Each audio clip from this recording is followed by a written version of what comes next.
حدیث نمبر 27۔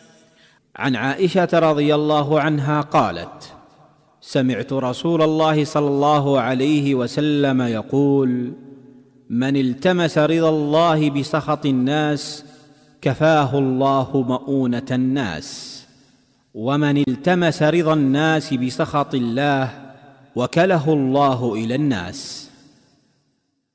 جامع ترمذی حدیث نمبر 2414۔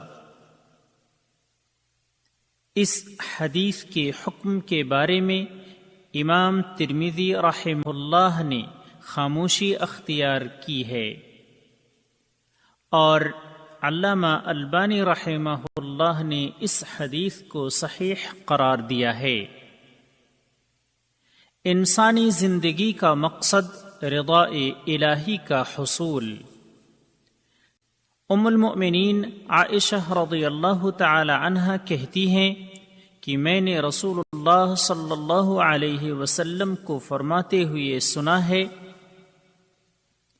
جو لوگوں کی ناراضی میں اللہ تعالی کی رضا کا طالب ہو تو لوگوں سے پہنچنے والی تکلیف کے سلسلے میں اللہ اس کے لیے کافی ہوگا، اور جو اللہ کی ناراضی میں لوگوں کی رضا کا طالب ہو تو اللہ تعالی انہی لوگوں کو اسے تکلیف دینے کے لیے مقرر کر دے گا۔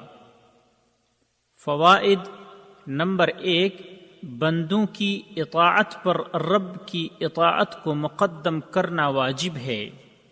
نمبر 2، اطاعت اور خالص بندگی کے سوا تقرب الہی کا کوئی اور وسیلہ اور ذریعہ نہیں، اور نہ ہی صحیح بندگی اور اطاعت کے بغیر اس کی رضا کا حصول ممکن ہے۔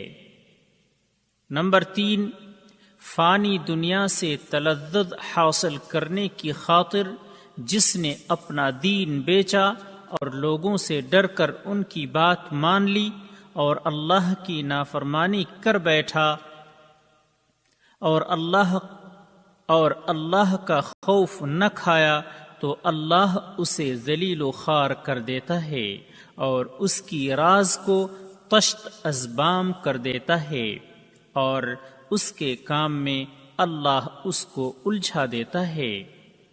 راوی کا تعارف، ملاحظہ ہو حدیث نمبر 5۔